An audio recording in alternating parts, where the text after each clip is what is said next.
차가 멈춰 있었다.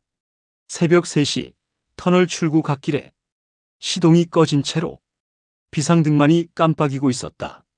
차 안에는 휴대폰, 지갑, 신분증이 그대로 놓여 있었다. 하지만 운전자는 어디에도 없었다. 터널 안쪽 CCTV는 정확히 10초간 영상이 끊겼고 출구 카메라 역시 같은 시간대 프레임이 사라져 있었다. 사건 번호 EP23. 터널 끝에 방치된 차량 운전자는 어디로 사라졌나? 지금부터 기록을 따라가 본다. 2024년 11월 17일 새벽 3시 27분 경찰에 신고가 접수됐다. 신고 내용은 간단했다. 터널 출구 갓길에 비상등을 켠 채 차량이 세워져 있다는 것. 신고자는 새벽 배송 기사였다. 그는 터널을 빠져나온 직후 갓길에 정차된 흰색 아반떼를 발견했다. 차량 주변에 사람은 없었고 차 안도 비어 있는 것처럼 보였다. 배송 기사는 처음에는 그냥 지나쳤다. 하지만 10분 뒤 복귀하던 중 여전히 같은 자리에 같은 상태로 차가 세워져 있는 걸 보고 이상하다고 느껴 신고했다고 진술했다.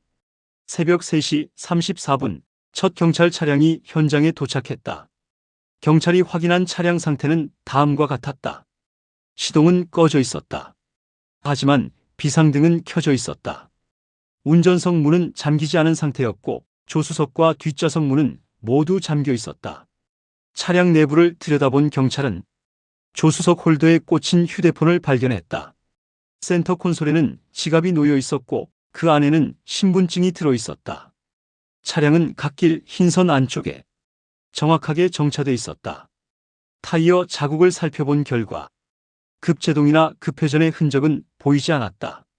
차량은 부드럽게 감속한 뒤 갓길로 진입한 것으로 보였다. 경찰은 즉시 차량 등록 정보를 확인했다. 차주는 박모, 42세의 남성이었다. 거주지는 사건 현장으로부터 약 23km 떨어진 시동으로 나타났다. 새벽 3시 38분 경찰은 차주의 휴대폰으로 전화를 시도했다. 벨소리가 울렸다. 운전석과 조수석 사이 스마트폰 홀더에 꽂힌 휴대폰에서 진동과 함께 화면이 켜졌다.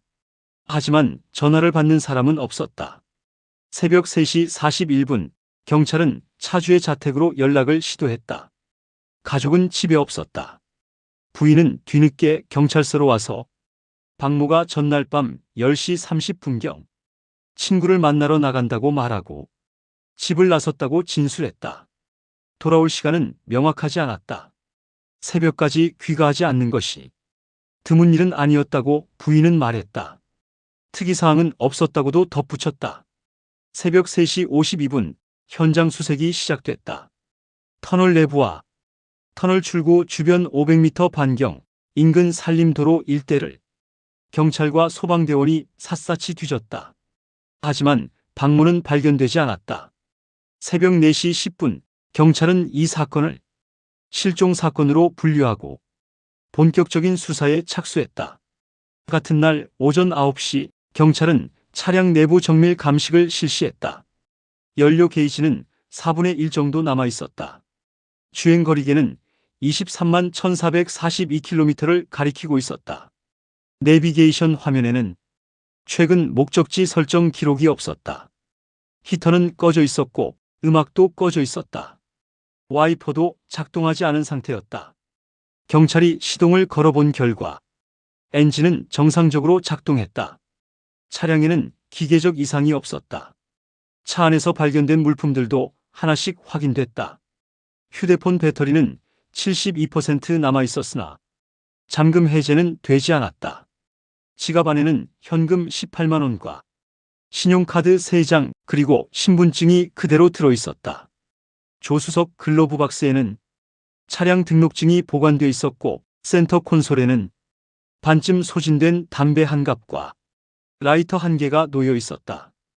뒷좌석 발밑에서는 영수증 3장이 발견됐다. 주유소와 편의점, 카페에서 각각 결제한 흔적이었다.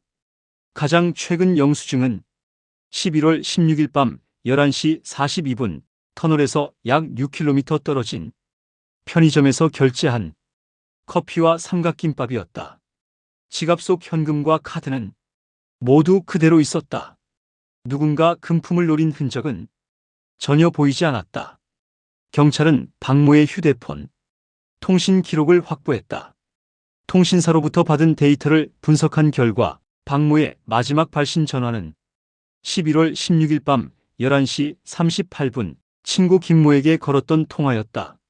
마지막으로 수신한 전화는 11월 17일 새벽 1시 14분 부인으로부터 걸려온 것이었다. 그리고 마지막으로 기지국에 접속한 시간은 11월 17일 새벽 3시 14분 터널 인근 기지국이었다. 그 이후로는 어떤 신호도 잡히지 않았다. 휴대폰은 새벽 3시 14분까지는 정상적으로 기지국에 접속돼 있었다.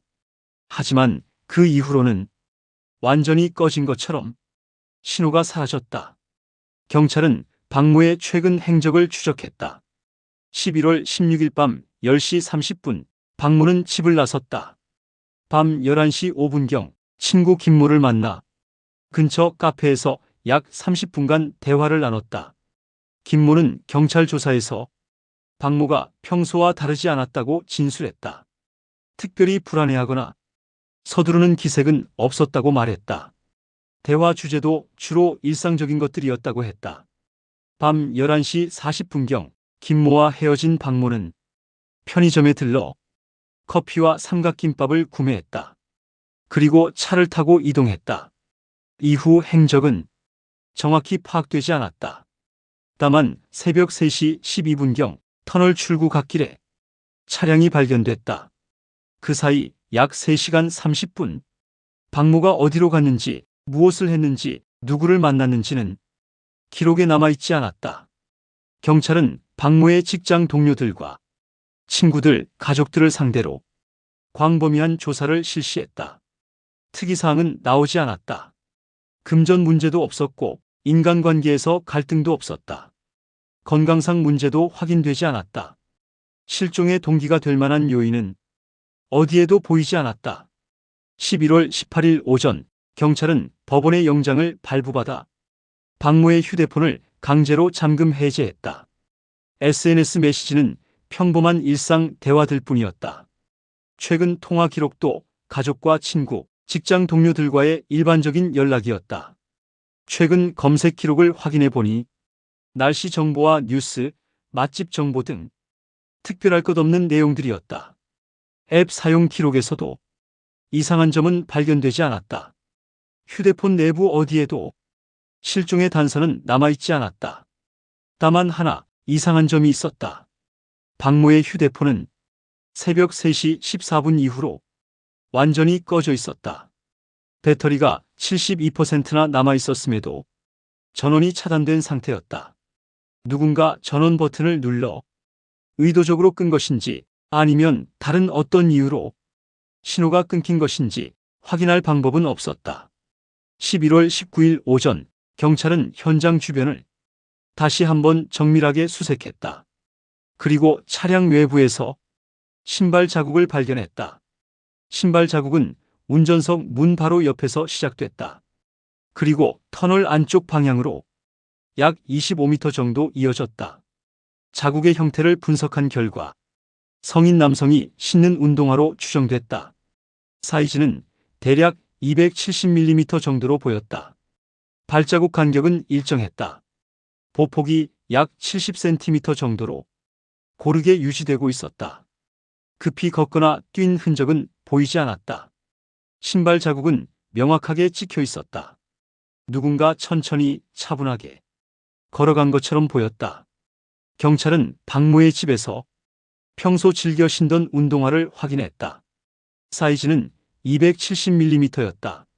신발 자국의 추정 사이즈와 일치했다. 하지만 이상한 점이 있었다. 신발 자국의 방향이었다. 만약 박모가 차에서 내려 어디론가 걸어갔다면 보통은 터널 출구 방향, 즉 사람이 있을 법한 쪽으로 향했을 것이다. 하지만 신발 자국은 반대 방향을 가리키고 있었다. 터널 안쪽, 어둡고 긴 터널 내부로 다시 걸어 들어간 것이다. 왜 박모는 갓길에 차를 세운 뒤 다시 터널 안으로 걸어 들어갔을까? 그리고 더 이상한 것은 신발 자국이 25m 지점에서 갑자기 끊긴다는 점이었다. 경찰은 신발 자국이 끊긴 지점 주변을 집중적으로 수색했다. 흙과 낙엽, 콘크리트 바닥까지 모든 곳을 살폈다. 하지만 그 이후의 흔적은 어디에도 남아있지 않았다. 또 하나, 차량 상태와 신발 자국 사이에는 모순이 있었다. 비상등이 켜져 있었다는 것은 박모가 차를 세운 뒤 의도적으로 비상등을 작동시켰다는 의미다.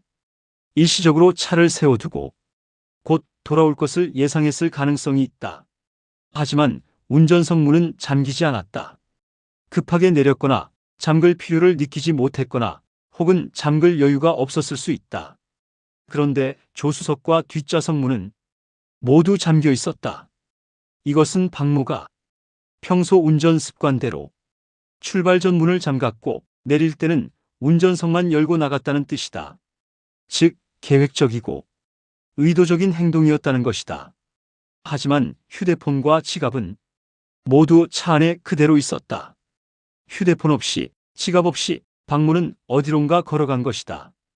경찰은 두 가지 가능성을 검토했다. 첫 번째는 자발적 이탈. 박모가 스스로 차에서 내려 터널 안쪽으로 걸어 들어갔을 가능성. 이유는 명확하지 않으나 무언가 확인하거나 찾아야 할 일이 있었을 수 있다. 두 번째는 비자발적 이탈. 누군가와 마주쳤고 그 사람과 함께 터널 안으로 들어갔거나 강제로 끌려갔을 가능성, 혹은 협박을 받았을 가능성도 있다. 하지만 두 가능성 모두 결정적인 증거는 없었다. 11월 20일 경찰은 신발 자국 주변에 흙과 섬유 샘플을 국립과학수사연구원에 보냈다. 결과는 3일 뒤 나왔다. 신발 자국은 박모가 소유한 운동화의 패턴과 일치할 가능성이 높다고 나왔다. 흙 샘플은 터널 주변 토양과 동일했다. 하지만 섬유 샘플은 검출되지 않았고 혈흔도 없었다. 기타 생체 흔적도 발견되지 않았다. 신발 자국은 박모의 것으로 추정됐다. 하지만 그 외에 다른 사람의 흔적은 전혀 발견되지 않았다. 박모는 혼자 걸어갔던 것일까? 11월 21일 경찰은 터널 내부 CCTV 영상 분석에 착수했다. 터널의 총 길이는 1.8km, 터널 내부에는 200m 간격으로 CCTV가 설치되어 있었다. 총 9대였다.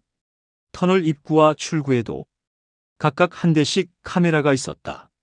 경찰은 11월 16일 밤 10시부터 11월 17일 오전 5시까지 총 7시간 분량의 영상을 확보했다. 그리고 분석 과정에서 이상한 점을 발견했다. 새벽 3시 12분 18초부터 새벽 3시 12분 28초까지 정확히 10초간 터널 내부 CCTV 4대와 출구 CCTV 1대의 영상이 완전히 끊겨 있었다. 화면은 검게 변했다. 그리고 10초 후 다시 정상적으로 복구됐다. 경찰은 즉시 터널관리사무소에 문의했다. 관리사무소 측은 당일 CCTV 시스템에 어떤 이상도 보고되지 않았다고 답했다. 일시적인 전력 공급 문제나 시스템 재부팅 흔적도 없었다. 녹화 서버 로그를 확인한 결과 새벽 3시 12분 18초부터 3시 12분 28초 구간에만 데이터가 기록되지 않았다. 원인은 불명이었다. 경찰은 CCTV 전문가에게 자문을 구했다. 전문가는 이렇게 설명했다. 일반적으로 이런 프레임 드롭은 네트워크가 불안정하거나 서버에 과부하가 걸리거나 전원이 순간적으로 차단될 때 발생한다고 했다. 하지만 이번 경우는 5대의 카메라가 동시에 정확히 같은 시간대에 정확히 10초 동안만 끊겼다는 점이 매우 특이하다고 지적했다. 우연이라고 보기에는 너무 정확하다는 것이다. 경찰은 영상을 더 깊이 분석했다. 새벽 3시 11분 50초 검은색 세단 한 대가 터널에 진입했다. 새벽 3시 12분 5초 해당 차량이 터널 중간 지점을 통과했다. 새벽 3시 12분 18초 영상이 끊겼다. 새벽 3시 12분 28초 영상이 복구됐다. 새벽 3시 12분 35초 검은색 세단이 터널 출구를 빠져나갔다. 새벽 3시 12분 40초 터널 내부는 텅 비어 있었다. 영상이 끊기기 직전 검은색 세단 한 대가 터널을 통과하고 있었다. 영상이 복구됐을 때 그 차량은 터널 출구를 빠져나가고 있었다. 터널 내부에는 다른 차량이 보이지 않았다. 박모의 차량도 이 영상 어디에도 포착되지 않았다. 경찰은 검은색 세단의 번호판을 확인했다. 차량 소유주는 이모, 38세 남성이었다. 당일 새벽 업무차 이동 중이었다고 이모는 진술했다. 경찰은 이모를 조사했다. 이모는 터널을 통과하던 중 특이사항을 발견하지 못했다고 말했다. 갓길에 세워진 차량도 걸어가는 사람도 어떤 이상 징후도 보지 못했다고 했다. 그저 평소처럼 터널을 빠져나갔을 뿐이라고 했다. 경찰은 이모의 진술과 통행 기록을 교차 검증했다. 특이사항은 없었다. 하지만 의문은 남았다. 왜 CCTV는 정확히 10초간 끊겼을까? 그 10초 동안 터널 내부에서 무슨 일이 있었을까?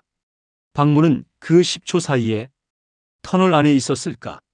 경찰은 답을 찾지 못했다. 11월 23일 경찰은 CCTV 영상을 프레임 단위로 재분석했다.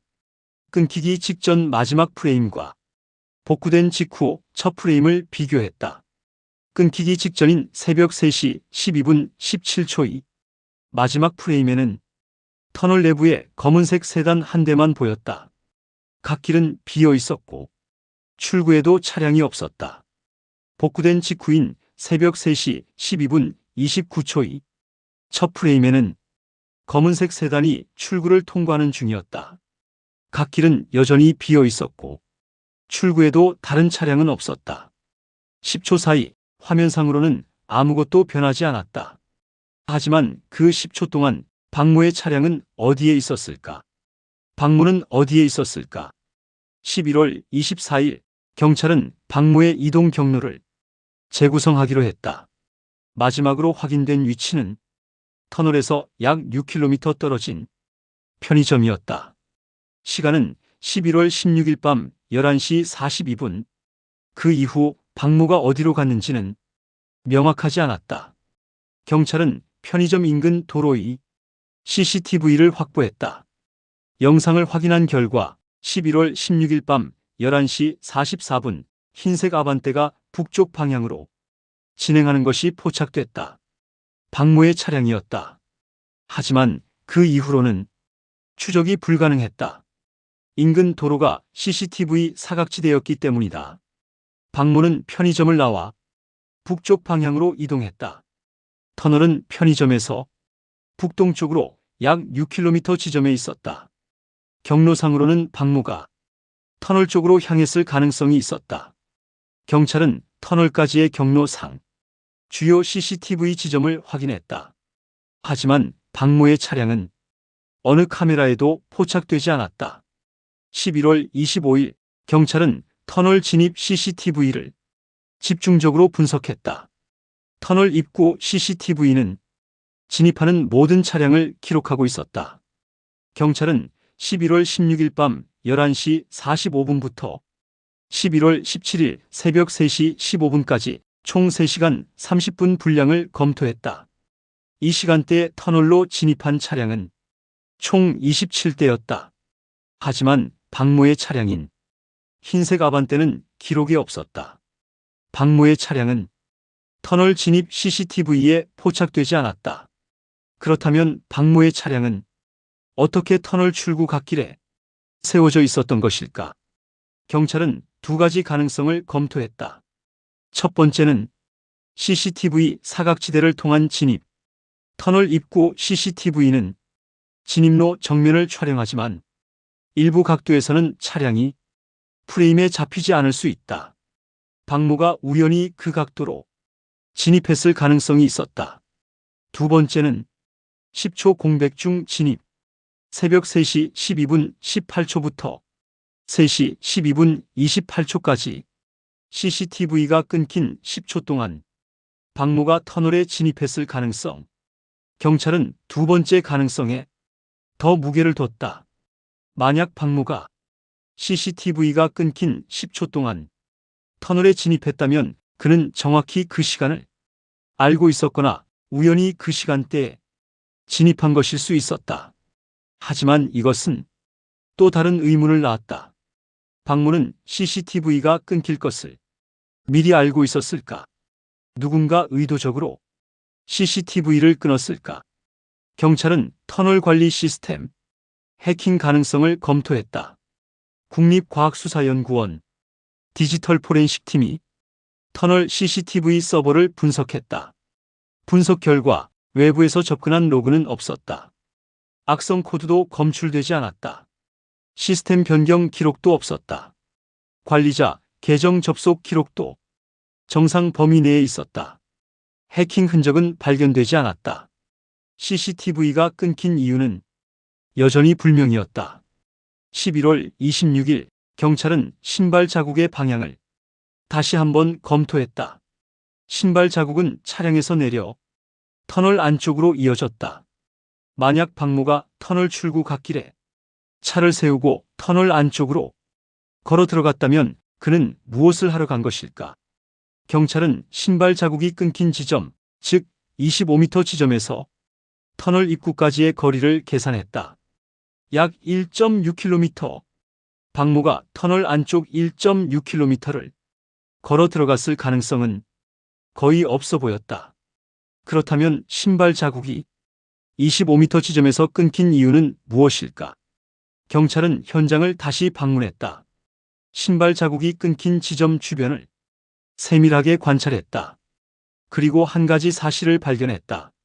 신발 자국이 끊긴 지점에서 바로 옆 약 2m 떨어진 곳에 희미한 타이어 자국이 있었다. 매우 얕고 불분명한 자국이었으나 차량이 잠시 정차했다가 출발한 흔적으로 보였다. 경찰은 타이어 자국을 채취해 분석에 들어갔다. 결과는 며칠 뒤 나올 예정이었다. 11월 27일 경찰은 박모의 휴대폰, 기지국 접속 기록을 상세하게 분석했다. 통신사로부터 받은 데이터를 시간순으로 정리하자 흥미로운 패턴이 나타났다. 밤 11시 5분 박모의 휴대폰은 동기지국에 접속했다. 카페 인근이었다. 밤 11시 42분 여전히 동기지국 편의점 인근이었다. 새벽 0시 18분 리 기지국으로 바뀌었다. 터널에서 남쪽으로 약 7km 떨어진 지점이었다. 새벽 1시 3분 동일한 리 기지국. 박모는 이곳에 약 45분간 머물렀던 것으로 보였다. 새벽 1시 47분 읍 기지국으로 이동했다. 터널에서 서쪽으로 약 4km 떨어진 곳이었다. 새벽 2시 25분 여전히 읍 기지국. 이곳에서도 약 38분간 머물렀던 것으로 추정됐다. 새벽 3시 8분 터널 인근 기지국에 접속했다. 터널 출구에서 약 500m 지점이었다. 새벽 3시 14분 마지막 접속. 여전히 터널 인근 기지국이었다. 그 이후로는 신호가 없었다. 박모의 휴대폰은 편의점을 나선 뒤 약 3시간 20분 동안 여러 기지국을 거쳐 이동했다. 경찰은 이 경로를 지도에 표시했다. 박모는 편의점에서 남쪽으로 약 7km 이동했다가 다시 서쪽으로 약 4km 이동했고 최종적으로 터널 인근에 도착했다. 직선 거리로는 편의점에서 터널까지 6km였다. 하지만 박모는 약 15km를 우회하며 이동한 것이다. 경찰은 의문을 품었다. 왜 박모는 직선 경로가 아니라 우회 경로를 택했을까? 경찰은 박모가 거쳐간 기지국 인근 지역을 조사했다. 리 기지국 인근은 산업도로와 소규모 공장지대였다. CCTV는 설치돼 있지 않았고 목격자도 없었다. 읍 기지국 인근은 농경지와 창고가 있는 지역이었다. 역시 CCTV가 없었고 사람도 거의 없는 곳이었다. 박모가 머문 지역은 모두 CCTV가 없거나 사람이 거의 없는 곳이었다. 우연일까? 의도적인 선택일까? 경찰은 박모가 각 지역에서 무엇을 했는지 파악하려 했으나 단서를 찾지 못했다. 11월 28일 경찰은 마지막 기지국 접속 기록에 주목했다. 새벽 3시 14분 터널 인근 기지국에 마지막으로 접속했다. 차량이 발견된 것은 새벽 3시 12분경이었다. 즉, 차량이 갓길에 세워진 뒤에도 최소 2분간은 휴대폰이 작동하고 있었다는 의미다.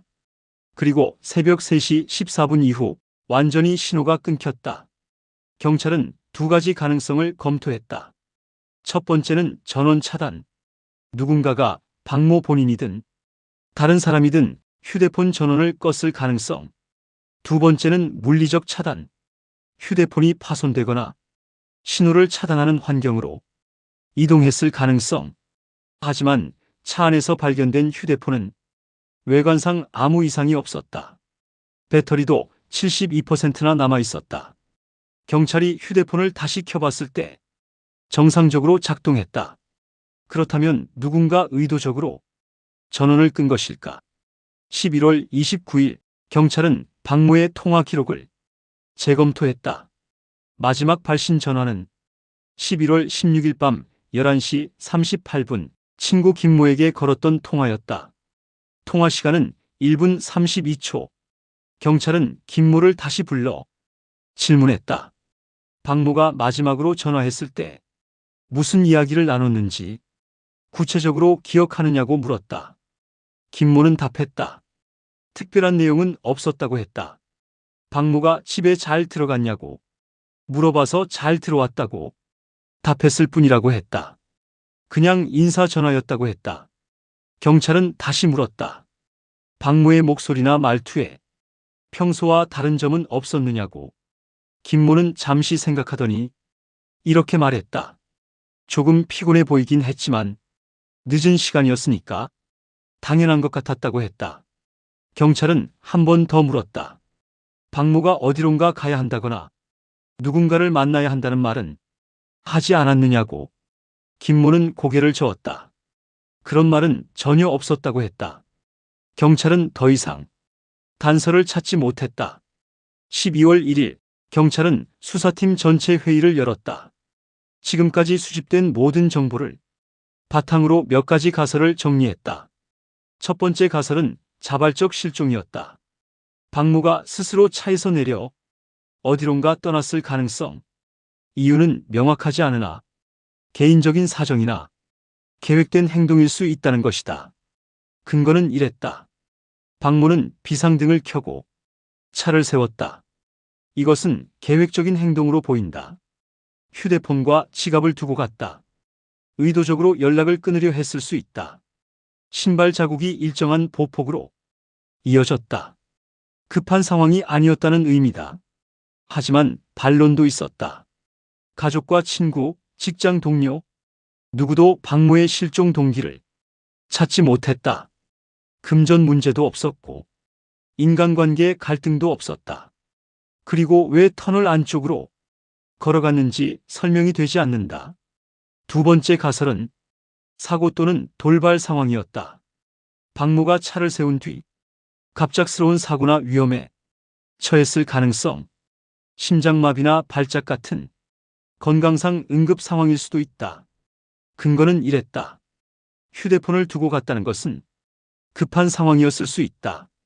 운전석 문을 잠그지 않은 것도 서둘렀기 때문일 수 있다. 신호가 끊긴 시점에 의식을 잃었을 가능성도 있다. 하지만 이것도 반론이 있었다. 신발 자국이 25m나 이어졌다는 것은 충분히 걸을 수 있었다는 뜻이다. 비상등을 켰다는 것은 정신이 또렷했다는 의미다. 주변에서 박모의 흔적을 전혀 찾지 못했다. 세 번째 가설은 제3자 개입이었다. 누군가와 만나기로 약속했거나 누군가에게 강제로 끌려갔을 가능성. 근거는 이랬다.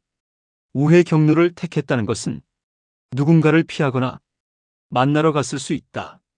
CCTV가 10초간 끊긴 것은 의도적 조작일 가능성이 있다. 신발 자국 근처의 타이어 자국은 다른 차량이 있었음을 의미할 수 있다.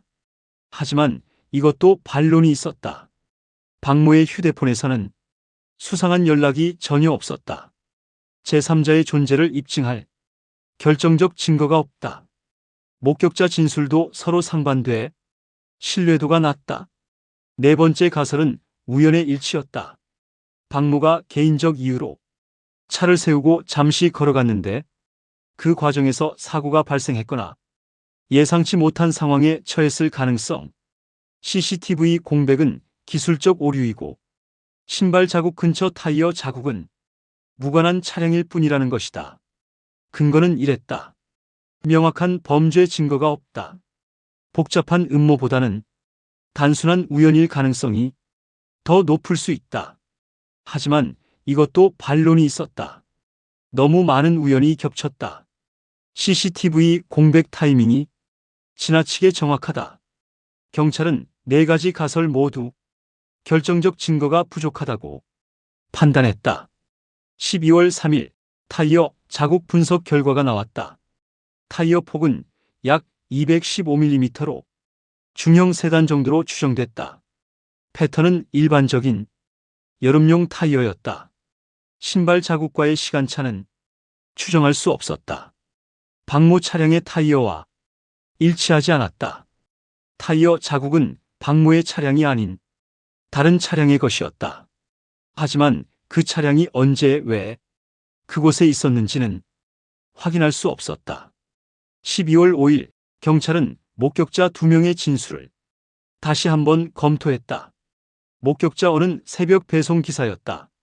그는 새벽 3시 20분경 터널을 지나가는데 갓길에 차가 세워져 있었다고 말했다. 비상등이 켜져 있었고 사람은 없는 것 같았다고 했다. 목격자 B는 야간 근무자였다. 그는 새벽 3시 10분쯤 터널 출구 쪽에서 누군가 걷는 걸 봤다고 말했다. 남자 같았는데 혼자였다고 했다. 어두워서 얼굴은 못 봤다고 했다. 두 진술은 시간대와 내용이 달랐다. 목격자 B가 본 사람이 박모였을까? 경찰은 목격자 B를 다시 조사했다. 하지만 B는 더 이상 구체적인 내용을 기억하지 못했다. 확실하지 않다고 했다. 그냥 누군가 걷는 것 같았을 뿐이라고 했다.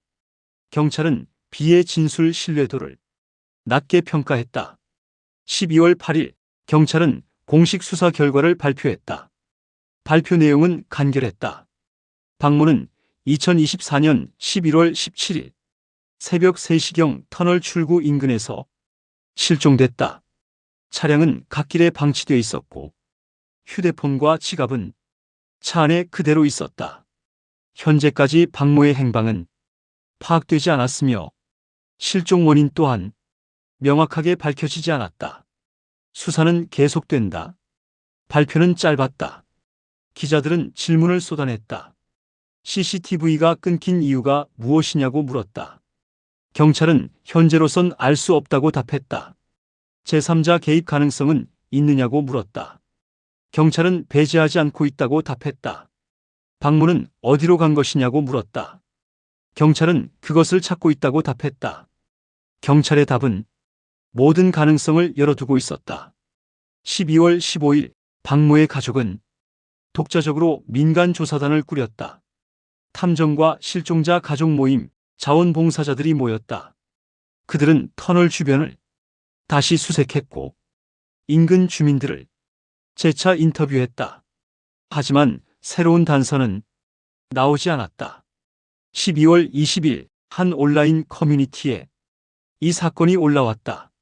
사람들은 저마다 추측을 내놨다. 어떤 사람은 말했다. CCTV가 끊긴 건 누군가 조작한 거라고. 다른 사람은 반박했다. 아니다. 기술적 오류일 뿐이라고. 또 어떤 사람은 말했다. 박모는 스스로 사라진 거라고. 다른 사람은 반박했다. 아니다. 납치됐을 가능성이 크다고. 또 어떤 사람은 말했다. 신발 자국이 끊긴 건 차에 태워진 것 아니냐고 다른 사람은 말했다. 타이어 자국이 그 증거라고 또 다른 사람은 반박했다. 아니다. 그냥 무관한 차량이라고 수많은 의견이 오갔다. 하지만 누구도 확신할 수 없었다. 2025년 1월 현재 박모는 여전히 발견되지 않았다. 차량은 가족에게 인계됐고 휴대폰과 지갑도 돌려줬다. 터널은 여전히 하루에 수천 대의 차량이 지나간다. 갓길은 비어 있다. CCTV는 정상적으로 작동한다. 하지만 그날 새벽 3시 12분 정확히 10초간 끊겼던 그 시간 동안 무슨 일이 있었는지는 여전히 누구도 모른다. 박모는 스스로 사라진 것일까? 누군가에게 끌려간 것일까? 아니면 예상치 못한 사고를 당한 것일까? 신발 자국은 왜 25m 지점에서 끊겼을까? 타이어 자국은 누구의 것이었을까? CCTV는 왜 정확히 10초간 끊겼을까? 질문은 남아있다. 답은 아직 오지 않았다. 사건 번호 EP23. 터널 끝에 방치된 차량 운전자는 어디로 사라졌나? 기록은 여기까지다. 여러분의 생각은 어떠신가요? 구독과 좋아요로 다음 사건에서 다시 만나겠습니다.